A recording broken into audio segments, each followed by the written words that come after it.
Bismillahirrahmanirrahim. Alhamdulillahi Rabbil Alamin. Wassalatu wassalamu ala ashrafil mursalin Sayyidina wa Nabiyyina Muhammad ibn Abdullah Rasulil Amin wa ala alihi wa ashabihi wa man tabi'ahum bi ihsanin ila yaumiddin. Subhanaka la ilma lana illa ma 'allamtana innaka antal alimul hakim. Rabbi shrah li sadri wa yassir li amri wahlul 'uqdatam min lisani yafqahu qawli. Rabbi yassir wa la tu'assir wa bitamim bi khair wa ba'd.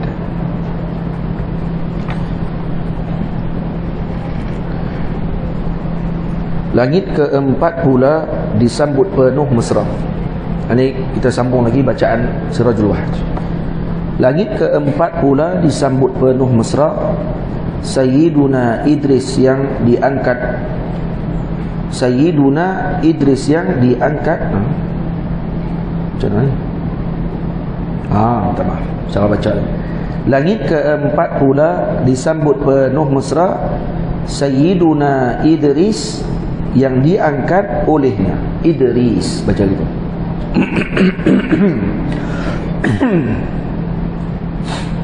Jadi langit yang keempat, Nabi kita Muhammad sallallahu alaihi wasallam bertemu dengan Sayyiduna Idris alaihi salam yang diangkat oleh Allah Subhanahu wa taala. Ini menunjukkan hikmahnya bahawa Allah Subhanahu wa taala mengangkat kedudukan junjungan besar Nabi kita Muhammad pada kedudukan yang tinggi.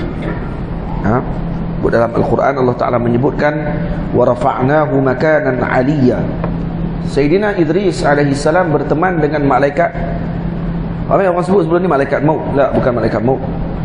Sayyidina Idris berteman dengan malaikat Asy-Syams, malaikat langit, malaikat matahari, malaikat penjaga matahari. Ini disebut dalam kitab ini wa huwa malakun muwakkalun bisyams, malaikat yang diwakilkan untuk menjaga matahari. Jadi disebabkan rapatnya beliau dengan malaikat tersebut dan beliau memohon kepada malaikat tadi, meminta kepadanya agar membawanya ke syurga, menunjukkan dia syurga. Jadi bila mana sampai di syurga, Sayyidina Idris alaihissalam bertemu dengan malaikat maut pada ketika itu.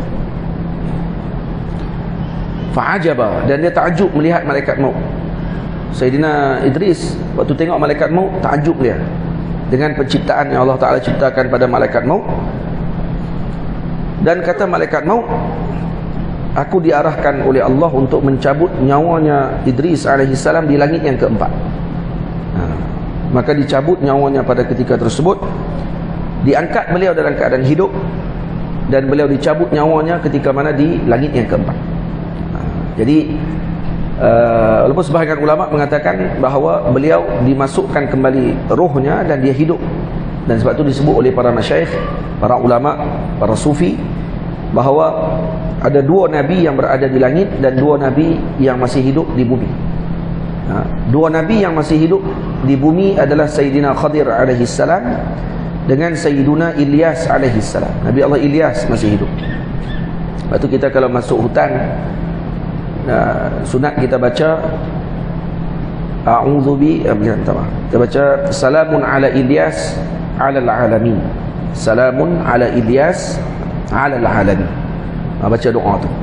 Nak ambil pokok ke, nak ambil daun ke, nak masuk dalam hutan dan seumpamanya, kerana Nabi Allah Ilyas alaihi salam diwakilkan untuk menjaga tanah dan juga kawasan hutan bumi inilah.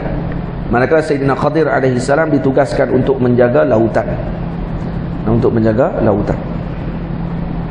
Jadi Nabi Ilyas ceritanya kurang kita dengar. Dan Sayyidina Ilyas diutuskan kepada kaum Ba'labak. Ba'labak. Jadi di Iraq. Jadi beliau ditangkap oleh kaumnya ketika berdakwah, dan kemudian Allah Ta'ala menghukum kaum tersebut dengan kemarau selama berapa tahun, dan mati binatang, mati habis orang-orang ramai. Akhirnya mereka jumpa dengan Nabi Allah Ilyas dan mohon kepada beliau untuk berdoa kepada Allah diturunkan hujan. Nabi Ilyas kata boleh, dengan syarat kena ikut agama Allah Subhanahu Wa Ta'ala, dan mereka kata boleh. Dilepaskan Nabi Ilyas doa, hujan turun. berkat Sayyidina Ilyas alaihi salam, hujan turun dan mereka beriman dengan Nabi Allah Ilyas dan Allah Subhanahu wa taala. Tak lama lepas tu kembali ingkar dan mengejar Nabi Ilyas untuk membunuh beliau. Dan waktu tu kata dalam riwayat disebutkan Allah Subhanahu wa taala mengutuskan kuda daripada api. Kuda daripada api. Bahasa kita zaman lah kalau faham dah ni, lebih kurang macam pionik itulah, ataupun burung pionik ataupun kuda api dia panggil. Kuda api bukan pionik, pionik burung. Jadi burung api juga lah.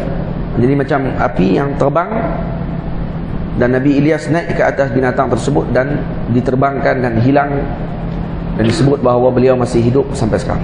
Dan Sayyidina Ilyas dalam riwayat disebutkan oleh Al-Imam As-Suyuti, Al-Imam Ibnu Hajar, Al-Imam Al-Imam Abdul Wahab Sya'rani radhiyallahu anhu katakan bahawa kedua mereka akan bertemu di Makkah Al-Mukarramah pada setiap kali musim haji. Setiap kali musim haji, Nabi Khidir dengan Nabi Ilyas alaihi salam. Kalau direzekikan oleh Allah Ta'ala kepada seseorang, mereka akan boleh bertemu dengan kedua-dua mereka tersebut, boleh bertemu dengan kedua-dua Nabi Allah tersebut. Kalau nak minta doa bertemu dengan mereka, minta doa jangan hanya nak temu saja, minta sekali doa agar beradab dengan kedua mereka. Itu yang paling utama sekali. Sebab ada orang minta nak bertemu tapi terlupa adab, bertemu tapi tak ada adab. Dia bertemu dengan orang ni tapi tak ada adab. Seorang wali, seorang alim minta kepada Allah agar bertemu dengan Nabi Khidir, dan dia mengajar di Masjidil Haram, duduk kat kerusi Masjidil Haram untuk mengajar. Satu hari sedang dia berehat dekat kerusi dia, kat tempat dia mengajar tu, datang seorang lelaki minta izin nak duduk kat kerusi tu. Bila saya nak duduk kat kerusi tu? Kata, kenapa saya nak bagi? Duduk kat kerusi tu. Itu dia orang ni. Dan bila dia tengok balik sifat-sifat orang tadi, balik dia baca balik kitab, dan itu adalah sifatnya Nabi Khidir alaihi salam. Maka dia sebut, saya telah minta untuk bertemu Nabi Khidir, Allah rezekikan temu dengan Nabi Khidir, tapi saya terlupa meminta adab dengan Nabi Khidir.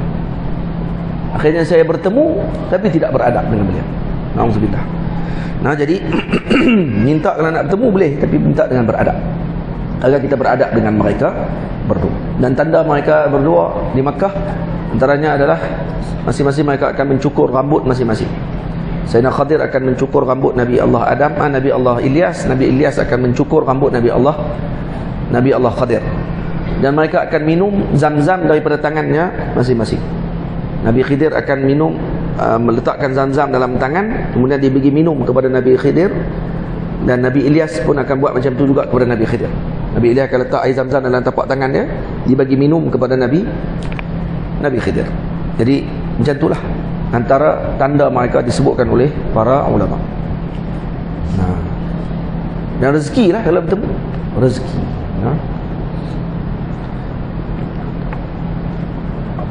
Saya di Mesir ada seorang wali Allah Ta'ala saya bertemu waktu di Al-Azhar Al-Sharif, dia masuk di masjid.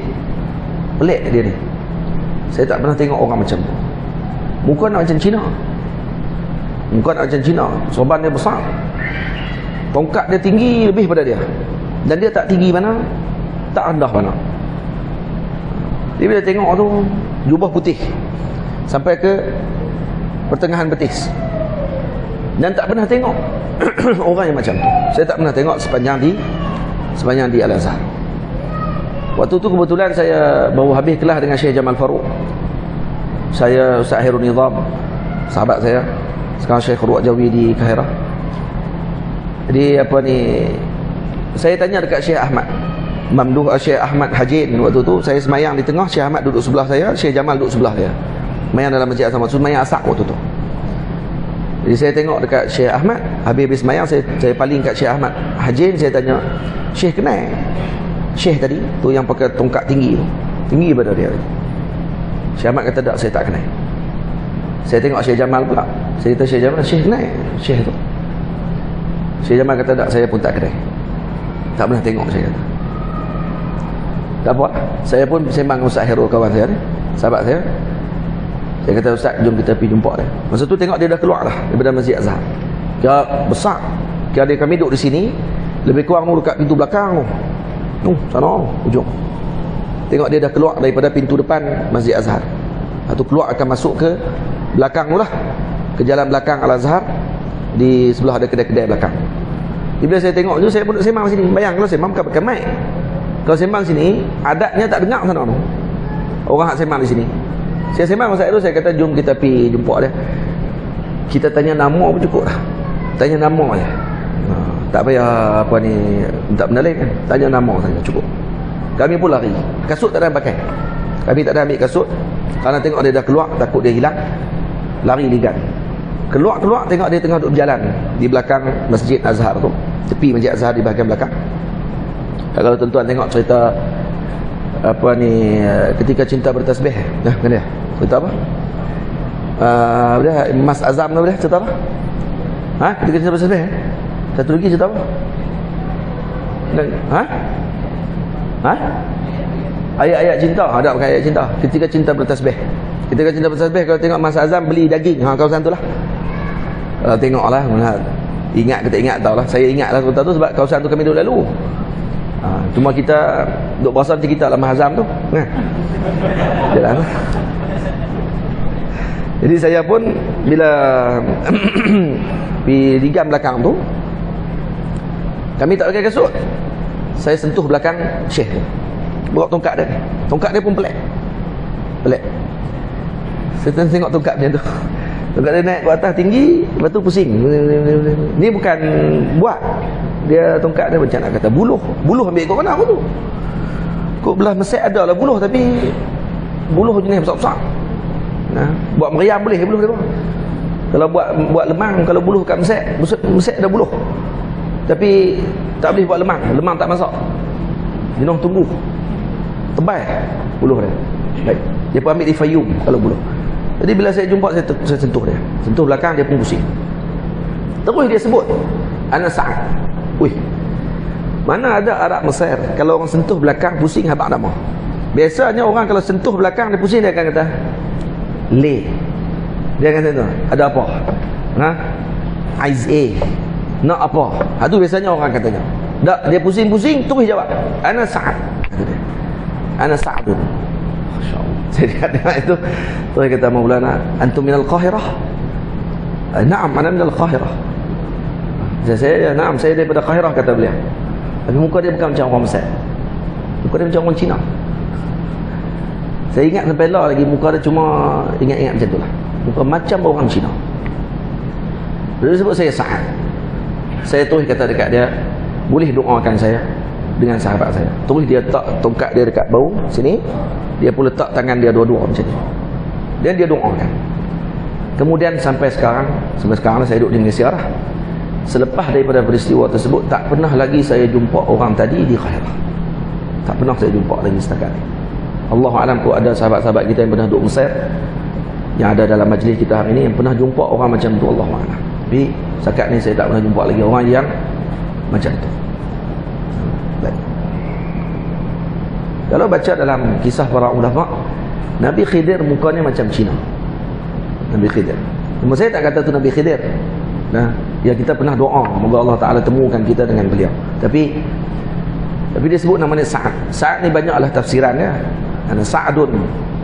Daripada Sa'id, maksudnya saya ni orang yang bahagia di sisi Allah Ta'ala. Ya, semua awliya Allah Ta'ala, para Nabi, semuanya bahagia di sisi Allah Ta'ala. Disebut dengan sifat dia. Sifat untuk menunjukkan kepada nama dia tadi. Allahu'alam. Tapi apa ni, satu kenangan yang saya tak lupa lah sampai lah. Dan dia doakan, dia letakkan tangan di dada saya, dia letakkan tangan di dada Fadil Sa'ir. Allahu'alam Sa'ir masih ingat ke tidak, saya rasa dia masih ingat cerita tersebut. Dan peristiwa tu memang ajaib, sebab dia pusing-pusing, dia jawab apa yang kami nak tanya. Kalau kami kata nak tanya nama, pusing-pusing habaq nama terus. Itu yang saya heran. Dan saya pun tanya sikit je nama dia, dan saya tanya kat Syekh daripada Qahirah. Ya, saya daripada Qahirah. Tu je. Terus saya kata tolong doakan kami. Doa ya. Lepas doa terus dia pusing, dan sampailah saya tak jumpa dia lagi. Dan lepas tu pun saya rasa masa tu dah lebih kurang hampir 7-8 tahun saya di Mesir. Kemudian 8 tahun lagi selepas tu pun saya duduk di Mesir lagi. Saya duduk di sana 16 tahun. Pun tak pernah bertemu dengan orang lagi macam tu di Masjid Al-Azhar Syarif. Itu terakhir saya jumpa dengan beliau. Terakhir. Dan moga-moga dapat bertemu lagi. Saya nak tanya balik kat dia kali-kali betul dia nah. Betul dia tu siapa dia? Tu nak tanya dia. Dia ada abang sifat. Nah, abang tanya betul-betul dia tu siapa dia sebenarnya. Kalau ada rezeki peluang lagi lah bertemu dengan dia. Itu kan dosa banyak apa semua ni. Pakai tak tahu bila nak jumpa. Baik. Jadi ni Nabi Idris alaihissalam, dua langit Nabi yang berada di langit, Nabi Idris dan Nabi Isa. Dua Nabi di bumi, Nabi Ilyas, Nabi Yahya dan Nabi Yahya, Nabi Khadir dengan Nabi Ilyas. Dua. Tamam?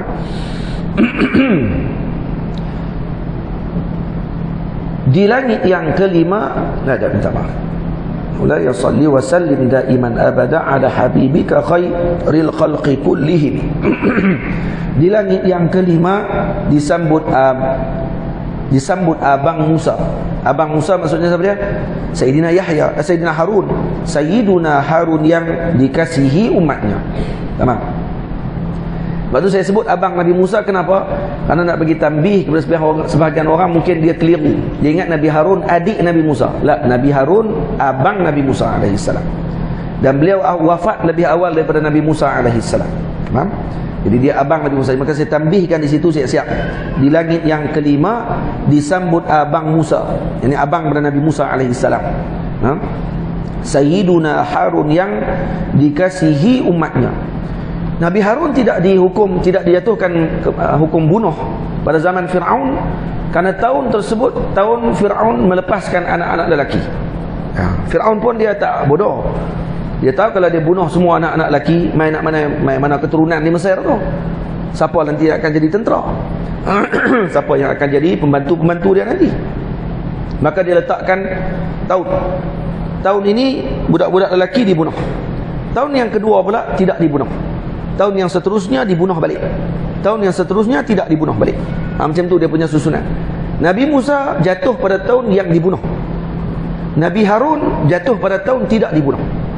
Jadi sebab tu tak berlaku peristiwa Nabi Harun nak dibunuh pada ketika kecil. Yang nak dibunuh Nabi Musa alaihissalam. Dan berlaku peristiwa yang kita sedia maklum. Jadi Nabi Harun alaihissalam adalah Nabi yang dikasihi oleh kaumnya. Dan Nabi Harun diberikan dengan fasahatul lisan, lidah yang sangat petah. Maka Rasulullah sallallahu alaihi wasallam diberikan oleh Allah Taala juga dengan lidah yang sangat petah dan diturunkan dengan Al-Quran yang merupakan sefasih-fasih lughah yang berada di dalam muka bumi Allah Subhanahu wa taala. Tamam. Itu yang hikmah kenapa bertemu dengan Nabi Allah Harun alaihissalam, dan juga untuk menunjukkan bahawa Nabi Muhammad sallallahu alaihi wasallam akan menerima ujian seperti mana yang diterima oleh Sayyidina Harun alaihissalam dengan Yahudi. Yahudi ni kira bayangkan, ini semua Nabi Bani Israel yang Nabi temu. Nabi Adam langit pertama, Nabi yang kedua, Nabi Allah Idris, Nabi Allah Yahya dengan Nabi Allah Isa, kedua-dua Nabi Bani Israel, dan mereka dah buat apa-apa yang sangat buruk kepada kedua-dua Nabi tersebut. Langit ketiga Nabi Allah, siapa langit ketiga ni? Langit ketiga tadi lupa. Kedua ketiga Nabi Yusuf. Nabi Yusuf alaihissalam juga diutuskan kepada Bani Israel. Bani Israel zaman tersebut. Walaupun pemerintahan pada waktu itu bukan pemerintahan daripada Bani Israel lah, pemerintahan Fir'aun pada waktu itu. Dan ada setelah zaman Nabi Muhammad, Nabi Yusuf, bukan zaman Fir'aun, zaman Aziz. Aziz adalah Raja Mesir daripada orang panggil apa, daripada Bani Israel. Manakala kalau kata Fir'aun adalah Raja Mesir daripada kaum Qibti. Fir'aun daripada kaum Qibti. Baik. Kemudian masuk langit yang kelima dengan Nabi Allah, langit keempat Nabi Allah Idris. Nabi Idris ya lebih awal daripada itulah. Dan masuk langit yang kelima kembali kepada Nabi Harun alaihissalam. Maksud nak bagi tahu kepada Nabi Muhammad sallallahu alaihi wasallam bahawa tipu daya Bani Israel ni sangat licik, dan ingatan kepada junjungan besar Nabi kita Muhammad ini sangat sangat besar oleh para anbiya alaihi wassalatu wassalam kepada junjungan besar Nabi kita Muhammad sallallahu alaihi wasallam tentang apa yang dilakukan oleh kelompok Bani Israel kepada para anbiya alaihi wassalatu wassalam. Itu. Dan seterusnya, junjungan besar di langit yang kelima disambut abang Musa, Sayyiduna Harun yang dikasihi umatnya. Sayyiduna Musa dilihat oleh baginda bersama umatnya di langit yang seterusnya. Dalam langit yang seterusnya, itu langit yang keenam, baginda Nabi kita Muhammad melihat Sayyidina Musa alaihi salam bersama dengan kaumnya. Dan Nabi Musa alaihi salam, kesemua Nabi, ketika Nabi Muhammad sampai ke langit, mereka akan menyebutkan marhaban bi akhis salih wa nabi salih. Marhaban bi akhis salih wa nabi salih. Itu dijawabkan dengan apa ni, ucapan marhaban tersebut kepada junjungan besar Nabi kita Muhammad sallallahu alaihi wa alihi wasallam. Dan Sayyiduna Musa dilihat oleh baginda bersama umatnya di langit yang seterusnya, juga dilihat olehnya para nabi mulia, ada yang bersendiri tak punya pengikutnya. Dan pada langit yang keenam ni juga dilihat oleh Nabi kita Muhammad sebahagian para nabi yang tidak mempunyai umat seorang pun. Ada. Ini maksudnya, ini sebagai bagi pemisal kepada junjungan besar, bahawa Nabi adalah umat, Nabi yang mempunyai umat yang teramai, sawadul a'zam umat ini. Dan Nabi Musa alaihi salam bukan cemburu, kata cemburu kerana para Nabi alaihi wassalatu wassalam. Ya, boleh kita kata cemburu dengan maksud bukan untuk benci dengan nikmat yang didapatkan oleh seorang tersebut. Cemburu para Nabi dengan maksud bahawa mereka menginginkan kedudukan dan kemuliaan yang sedemikian yang diperolehi oleh Rasulullah sallallahu alaihi wasallam. Itu Nabi Musa ketika bertemu dengan Sayyidina Rasul, setelah Nabi berpaling daripada beliau pergi, maka beliau menangis. Dan dia kata kepada Allah Subhanahu wa taala, bila Allah Taala tanya kenapa menangis, maka kata beliau, gulam ini, anak muda ini mendapatkan kelebihan yang tidak didapatkan oleh orang lain. Alangkah baiknya kalau saya mendapatkan kebaikan yang sedemikian. Maka dia menginginkan kebaikan tersebut, dan bukan kerana dengki dengan Sayyidina Rasul sallallahu alaihi wasallam. Jadi Nabi Muhammad diperlihatkan oleh Allah kepada para anbiya dengan ketinggian kedudukan Nabi kita Muhammad sallallahu alaihi wasallam. Dan Nabi kita kepada Nabi agar bersyukur dengan nikmat Allah Taala, dikurniakan dengan umat yang luar biasa ramainya, dan ada Nabi yang tidak ada umat langsung. Kita pun macam tu juga sepatutnya. Kalau para pendakwah, orang-orang yang mengajak, kalau orang tak main, kita nak buat macam mana? Nak marah ke orang? Ada Nabi tak ada pengikut terus. Kita ni kurang-kurang kalau ada juga, kalau tak ada orang pun AJK masjid ada. Jadilah tu kan. Ada lah, tapi yalah, zaman ni kita main ke masjid dan orang main, kita dijemput.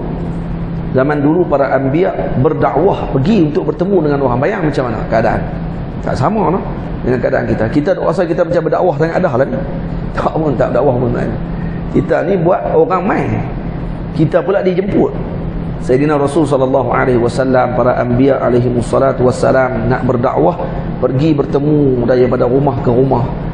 Tunggu musim haji, orang datang waktu ketika mana ke Mekah, sebarkan dakwah ke kabilah-kabilah. Siapa yang akan terima dakwah, orang had, orang maki, orang hina dan seumpamanya. Bagaimana keadaan waktu tu? Kalau kita rasanya terak awal kan, tak pergi jauh lah ni, kampung orang asli pun kita tak nak pergi. Nak pergi dakwah kan, tak orang asli. Kampung sebelah kampung saya, kampung Siam, tak pernah kita pergi rumah Siam, takut kena santau. Duduk pergi dakwah pula lagi, kembung perut dah tu. Banyak duduk pergi gagah, duduk orang panggil apa, panggil Tok Sami, so masuk Islam. Saya duduk teringin dalam kepala otak saya ni, duduk teringin di pondok saya nanti ni, kalau buat maulid saya nak jemput sekali dengan Sami-Sami Siam tu main. Bukan suruh dia bercakap, kita lah cakap. Dia cakap apa, dia cakap nak tambah dia, cakap cerita pasal Sami dia pula jenuh cerita dia. Tak, saya teringin nak jemput dia, jemput dia main duduk sekali dalam majlis, dengar pasal Rasulullah. Lepas tu balik jamu makan. Ta'am maulid ni syifa. Pokok lah ada seorang cucu-cucu keturunan mereka nanti pokok jadi Islam, mana kita nak tak. Saya teringin dalam, tapi itulah riak tak nak kuat lagi, nak kena banyak wirid dulu lah, baru boleh panggil tak lagi. terak kat tu. Tapi depa tahu ada pondok. Depa tahu. Dan depa pernah bagi buah, bagi sumbang, bukan bagi buah atau pekong tu lah. Depa duk jual buah, oh ni pondok kah? Pondok nak di buah. Depa pun sedekah. Ada dah sikit bunga-bunga tu ada dah. Dia teringin nak panggil tu. Kita ada panggil orang bukan Islam mai dalam majlis maulid. Kita panggil sama kita ya. Tak bagi depa dengar pasal Rasulullah SAW. Kita suruh depa bercakap. Suruh depa dengar tentang Nabi. Panggil orang yang sepatutnya lah bercakap. Janganlah bercakap tadi bukan cakap pasal Nabi. Lebih hantam politik semua jam terus ya. Tak cerita pasal Nabi SAW. Nak panggil cerita pasal Rasulullah. Jadi saya teringin dalam benak perut saya ni, teringin hak tu. InsyaAllah ada rezeki nanti, kalau ada kekuatan sikit nanti kita akan jemput mereka. Saya jemput sekali lah tuan-tuan semua sekali.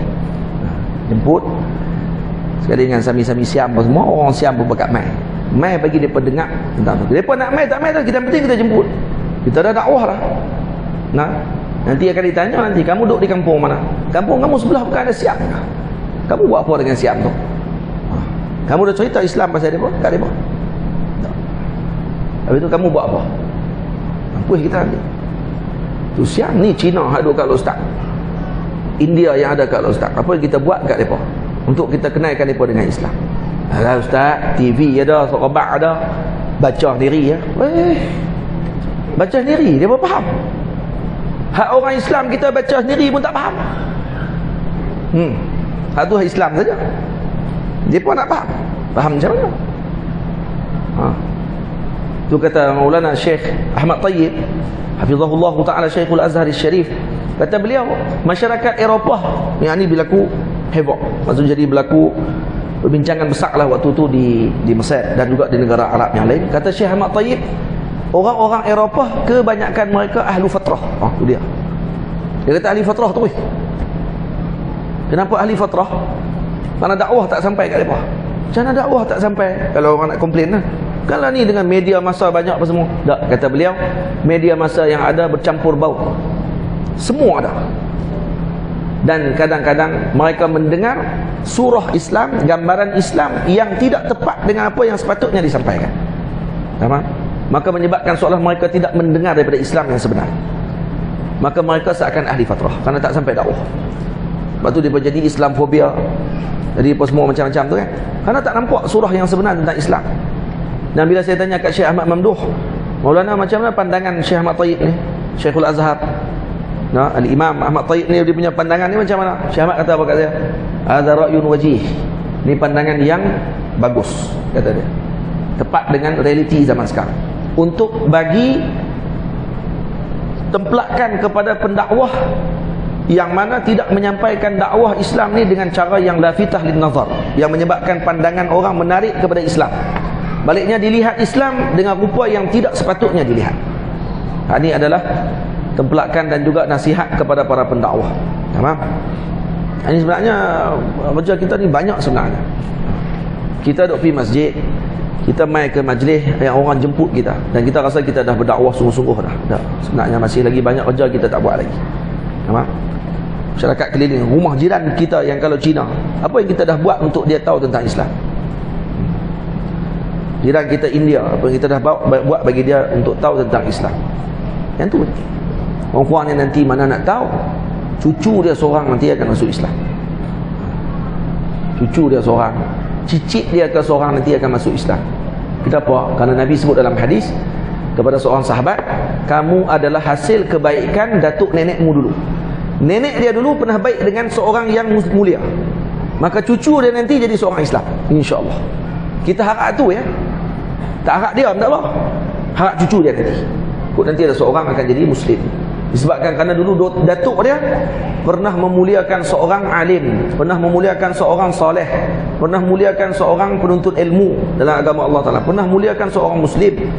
Maka nanti cucunya insya-Allah Ta'ala, atau cicitnya ataupun yang keberapa pun akan jadi seorang yang dapat hidayah nanti dengan berkat kebaikan datuknya dulu. Walaupun datuk dia bukan Islam. Itu yang kita harapkan. Moga-moga lah. Sayyiduna Musa dilihat oleh baginda bersama umatnya di langit yang seterusnya. Juga dilihat olehnya para nabi mulia, ada yang bersendiri, tak punya pengikutnya. Ini pengajaran indah buat kita semua.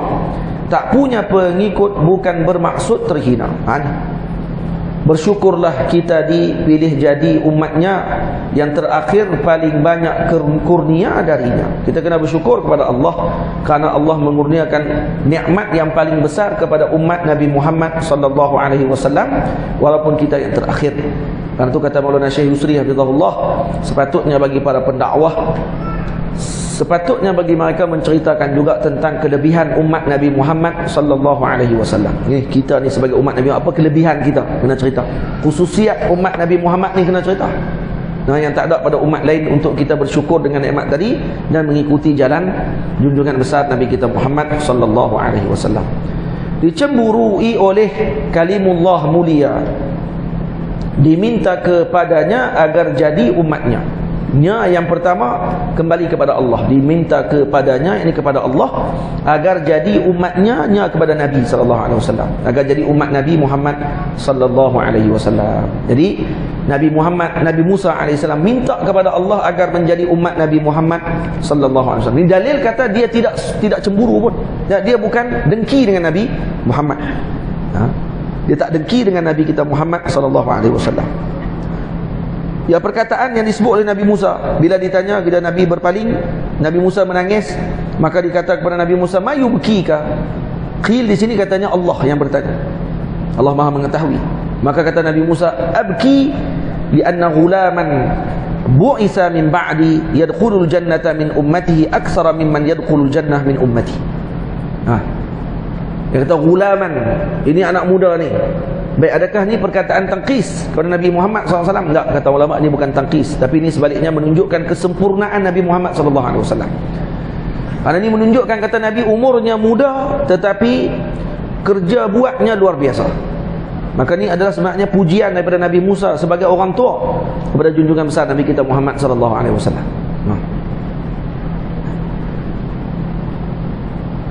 Yang mana umatnya diutuskan setelahku, katanya, kata Nabi Musa, dia diutuskan setelahku, tapi umatnya lebih banyak masuk syurga daripada umatku. Cuba tengok para anbiya, apa yang mereka inginkan? Yang mereka inginkan umat masuk syurga. Dia tak nampak benda lain, dia nampak yang penting umat. Otak mereka umat yang tu je. Bukan diri dia.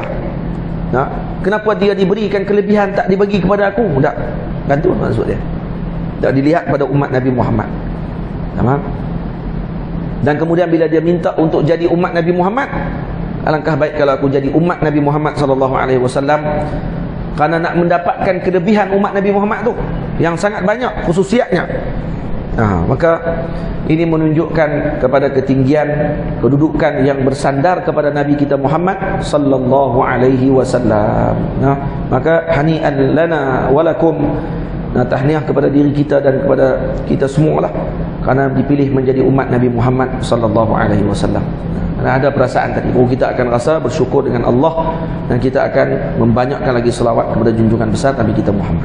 Di langit yang tertinggi bertemu Qalilullah, dipesan agar banyakkan tanaman di jannah. Yang ni bertemu dengan Sayyiduna Khalil, iaitu Sayyidina Ibrahim alaihi salam, bertemu dengan beliau di langit yang ketujuh. Dan Nabi Allah Ibrahim alaihi salam berpesan kepada Nabi Muhammad agar membanyakkan tanaman di jannah. Tak banyakkan tanaman, kata Sayyidina Ibrahim alaihi salam. Apa dia tanaman di jannah? Nak kena banyakkan tumbuhan. Apa dia tumbuhan tadi? Al-hauqalah, tanaman subur di dalam syurga, walau ringan di lidah namun berat timbangnya. Jadi al-hauqalah, hauqalah ni na'tun dipanggil, ringkasan kepada la haula wala quwata illa billahil aliyyil azim. Baca yang tu. Dan dalam riwayat disebut bahawa Sayyidina Ibrahim menyampaikan salam kepada umatnya. Kata beliau, sampaikan salamku kepada umatmu dan maklumkan kepada umatmu bahawa di syurga ini tanah yang terbaik, azbatil ma', Airnya air yang sangat jernih, dan juga airnya sangat tawar, yang sangat sedap lah maksudnya. Wa inna ghirasaha, dan sesungguhnya tanaman di dalam syurga apa dia? Subhanallah walhamdulillah wala ilaha illallah Allahu akbar. Ini tanaman dalam syurga. Maka lazimi dengan la haula wala quwata illa billahil aliyyil azim, dan kemudian lazimi dengan subhanallah walhamdulillah wala ilaha illallah Allahu akbar. Jadi orang yang bertahlil, orang yang baca subhanallah walhamdulillah Allahu akbar selepas solat, diampunkan dosanya walau kana misla zabadil bahri, walaupun seumpama buih di lautan, dosanya diampunkan oleh Allah Taala, jadi pula tumbuhan dalam syurga. Hadirin semua, bayang kalau orang ni banyak baca la haula wala quwata illa billahil aliyil azim, la haula wala quwata illa billahil aliyil azim, satu kali baca tumbuh satu pokok dalam syurga. Makna di sini geran tanah kita dalam syurga nanti akan dapat seluah mana kita punya zikir kita kepada Allah. Banyak kita zikir, banyak tu geran kita nanti. Luah tanah tu nanti masuk nanti, ni taman kamu yang kamu telah zikir dulu. Dan waktu tu kita akan menyesal kerana kita tak berzikir banyak, kerana kawan kita yang seorang lagi lebih luah daripada kita. Tamam. Kita akan menyesal bukan kerana dia minta maaf. Ahli syurga bukan macam tu lah. Ahli syurga bukan dia tengok kawan ni luah tanah, oi, luah daripada aku ni, macam mana nak bagi tanah dia dapat kat aku, kita bagi pindah batu, no? Tak, ahli syurga bukan macam tu. Maksud saya sini, dia akan menyesal dengan zikir dia yang tak banyak, bukan kerana tanah kawan tu banyak. Minta maaf, saya minta maaf. Ahli syurga bukan dengki dengan sebab tanah tu. Dengki ataupun cemburu disebabkan kerana wiridnya kurang dibandingkan dengan temannya yang satu lagi. Maka banyakkan wirid, banyakkan sebut. Jadi kita dah tahu wirid banyak-banyak nak wirid macam mana tu, para ulama nak anjurkan pegang tasbih. Pegang tasbih di tangan, barulah membantu untuk kita mengira kiraan tersebut. Kalau tak pegang tasbih, kita pakai jari lah, senang, ikut suka lah. Jari kita ada berapa, lepas tu tertidur, lepas tu tak tahu berapa. Kawan-kawan yang ni adalah juga tahulah berapa tak mana nak berhenti. Bila tarik dah cukup 100, tarik 1, 200 tarik 2, 300 tarik 3. Jadi bila dah tarik 3, tahu dah kata 300 dah. Bukan nak habaq kat orang, nak pesan kat kita aja, satu aja. Tak. Ada tasbih yang 1 juta, ada tasbih yang 2 juta, ada tasbih 1 juta apa dah? Juta tu dia sampai mana? Dah ni panjang ni tapi 1 juta. Kan? Ada tasbih 1 juta dah. Kita semua tahu kan. Dan tasbih eloknya kayu. Tasbih kalau eloknya kayu. Jangan tasbih daripada batu tak apa, daripada plastik dan seumpamanya. Beli kayu. Tasbih yang guna tangan tu tu mana yang lebih baik? Lebih baiknya kayu ni.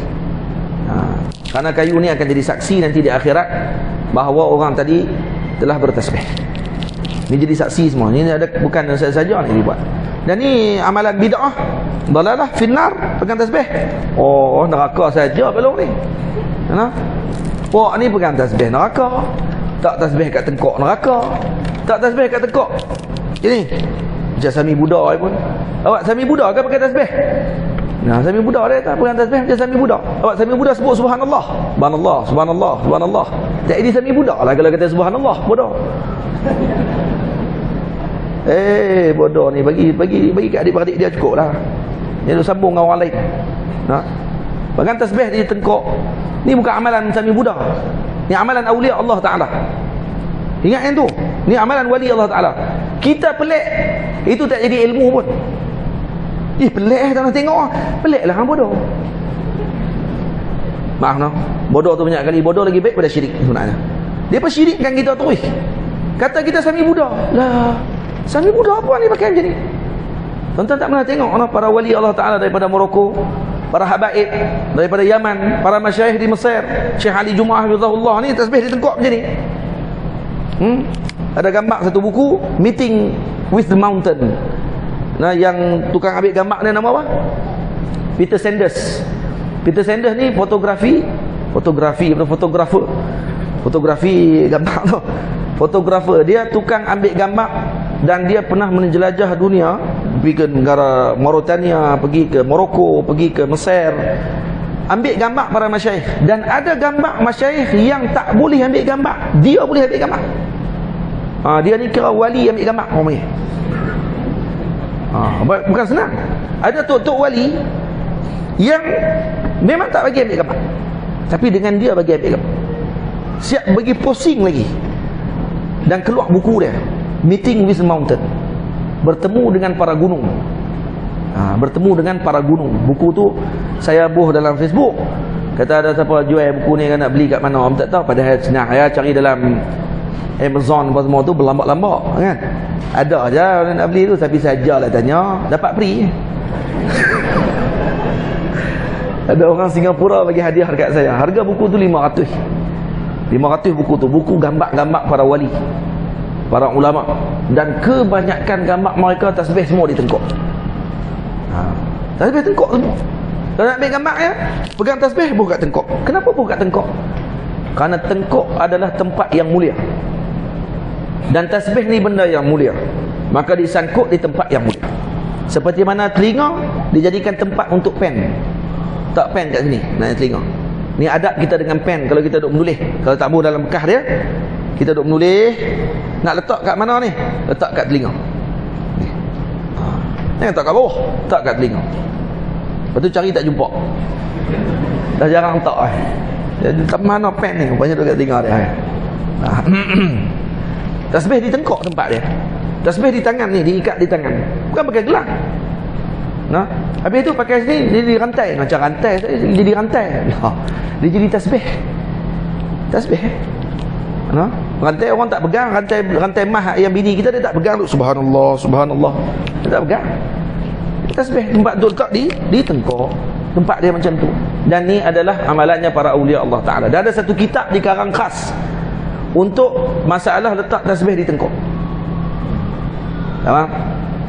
Dan kalau ada orang kata kita orang gila disebabkan letakkan tasbih di tengkok ni, ni lagi bahagia. Bahagia kenapa? Kerana Nabi pernah sebut, zikirlah kepada Allah sampai kamu disebut orang gila. Elok tu. Faham? Kalau ada orang kata macam orang gila tengok, alhamdulillah, masuk dalam hadis dah. Alhamdulillah. Faham?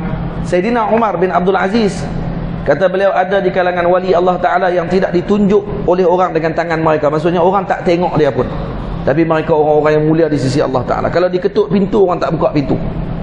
Kalau berjalan, orang tak akan tunjuk kepada mereka. Maksudnya la yushar bil banan. Maksud tak ditunjukkan dengan tangan orang. Maksudnya hadza fulan alim kabir kata-kata, tak sebut apa-apa. Orang tak kenal. Sayyidina Umar Abdul Aziz kata, macam mana Umar Abdul Aziz nak beramai dengan benda tadi? Umar Abdul Aziz kalau berjalan orang tunjuk, hadza Umar. Ini Amirul Mukminin, Umar Abdul Aziz. Kalau ketuk pintu, mana pintu rumah tak buka kalau Umar Abdul Aziz ketuk. Ketuk-ketuk dia, siapa dia? Umar Abdul Aziz. Siapa tak buka? Tak pakai baju pun buka waktu tu. Kerana nak menyambut wali Allah Ta'ala. Bukan wali je, wali dunia, wali akhirat. Semua orang nak. Jadi apa yang dia buat?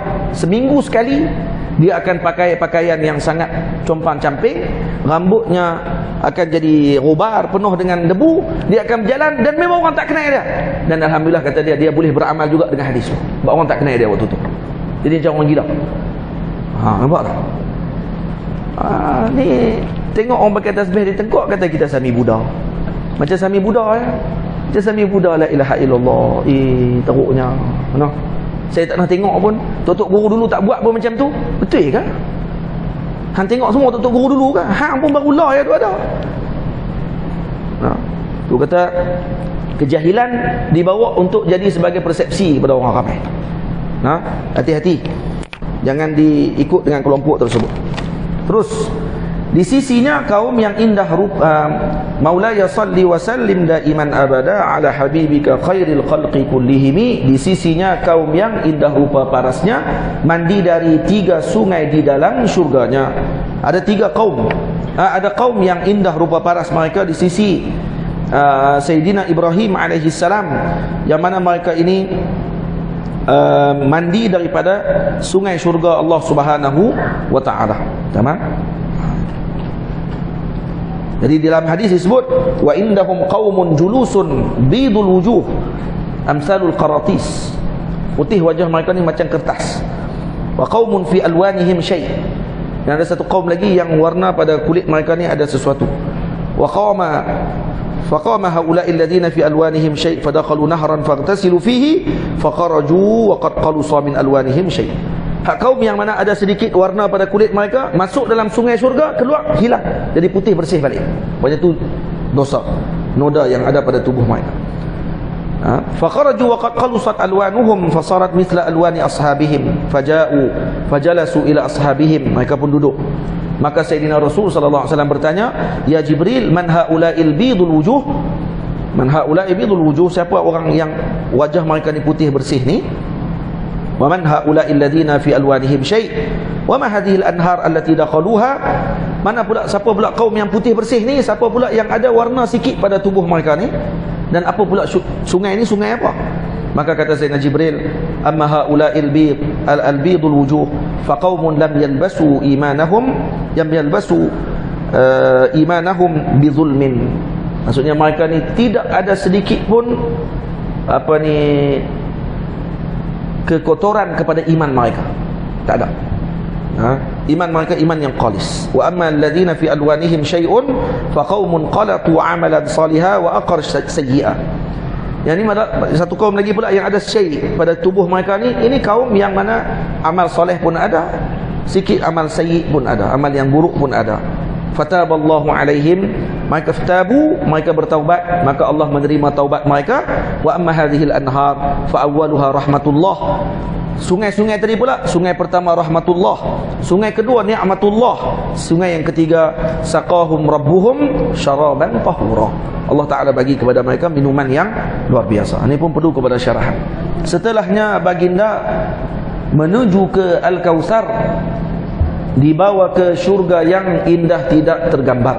Dan Nabi dibawa ke Telaga Kautsar, Telaga Kautsar yang luasnya disebut oleh Nabi SAW daripada Yaman ke masjid Nabi SAW, daripada Sana'a ke masjid Nabi SAW.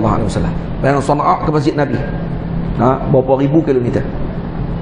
Luas tu dia punya kawasan Telaga Kautsar. Dan dalwun, bekas untuk mencedok air Telaga Kautsar sebanyak bintang di langit. Maksudnya terlalu banyak. Jadi Nabi dibawa ke Al-Kautsar. Jadi ayat Quran Allah Ta'ala sebut, inna a'tainakal kautsar, inna a'tainaka al-kautsar. Al-Kautsar, sebagian ulama kata Telaga Kautsar, sebagian ulama kata nikmat yang banyak, kerana Kautsar atau wazan fa'al dan ana mubalaghah. Atau maksud mubalaghah dengan maksud banyaknya kebaikan yang Allah Ta'ala bagi kepada Rasulullah sallallahu alaihi wasallam dengan nikmat yang pelbagai, maka disebutkan dengan Al-Kautsar. Pun banyak juga macam tu. Diperlihatkan neraka tempat kemurkaan, moga dijauhkan kita segala siksaan. Maula ya salli wa sallim daiman abada ala habibika khairil khalqi kullihim. Jadi kita berhenti yang tu. Yang kedua kitab ni kita akan baca malam ni insya-Allah. Kita akan bacakan dengan cepat bagi kitab Manzumah berkaitan dengan rezeki. Insya-Allah akan khatam malam ni dengan bimbang. Semua akan khatam malam ni. Kitab yang pertama kita akan baca malam ni, majlis pertama Nazam Idaman Hati dulu. Kerana kita akan tamatkan dengan kitab ni, Perjalanan Indah Nabi yang Barakah ni, iaitu Gurundan Isra' Mi'raj Sirajul Wahaj. Kita akan baca pada sesi yang kedua insya-Allah. Dan kita akan tamatkan bacaan kitab ni pada malam ni di atas insya-Allah. Dan sesi pertama kita akan baca Nazam Idaman Hati pada sesi pertama selepas maghrib insya-Allah. Jadi saya minta dalam masa 5 minit atau 10 minit untuk tuan-tuan dengar akan diqasidahkan balik lagu ni dalam bentuk qasidah insya-Allah. Sila. Lepas kita bersurah. Bismillahirrahmanirrahim. Innallaha wa malaikatahu yusalluna 'alan nabi ya ayyuhalladzina amanu sallu 'alaihi wa sallimu taslima. Allahumma salli wa sallim wa barik 'alaihi wa 'ala alihi.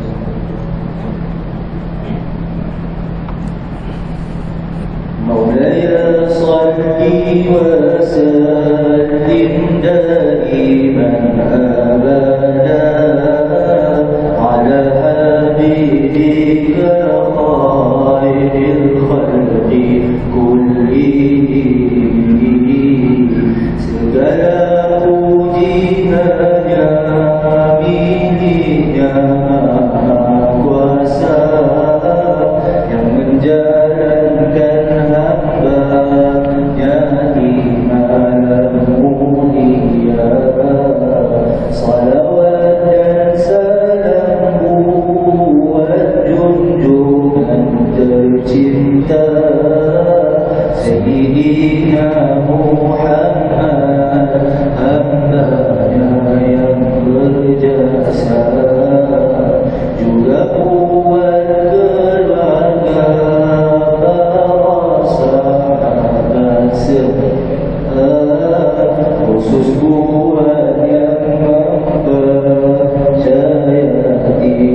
ditemani Jibril dan Mikail di sebelah. Tiba di Thaibah baginda menunaikan salat. Itu negeri hijrah baginda dan sahabat. Di Madyan baginda turut menunaikan hiyah. Di bawah pohon bidara tempat teduh Musa. Di puncak Tursina juga baginda bersolat. Di tempat baginda Musa telah bermunajat. Di Baitul Laham dah tunai salat malam. Di tempat Sayyiduna Isa dilahir Maryam. Ini bukti kata imam Nadir yang mulia. Bertabaruk dengan asal salihin apa. Jauhilah golongan yang suka pecah belah. Dituduhnya umat baginda lakukan bid'ah. Dalam perjalanan Ifrit mengganggu baginda. Diajarkan Jibril doa kepada nabinya. Jika doa itu dibaca pasti berjaya. Dihancurkan Ifrit mampu menipu daya. Setelahnya terlihat sekelompok manusia bercucuk dalam juta turut tuai hasilnya. Ditanya pada Jibril, siapakah mereka? Dijawabnya, itu mujahidin di jalannya. Digandakan kebaikan kepada mereka. 700 kali ganda tidak kecewa. Semerbak umat tercium oleh baginda. Rupanya dari tukang sikat yang dimulia. Dibunuh Fir'aun kerana pertahanan imannya. Bersama dua anaknya dan suami tercinta. Perhatikanlah kisah ini wahai saudara. Iman itu sesuatu yang sangat berharga. Ya Allah, jagalah iman kami dan keluarga.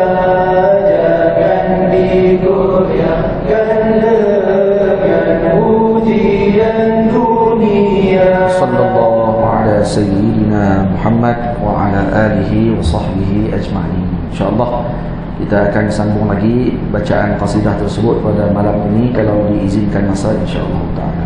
Alhamdulillahirabbil alamin. Assalamualaikum warahmatullahi wabarakatuh.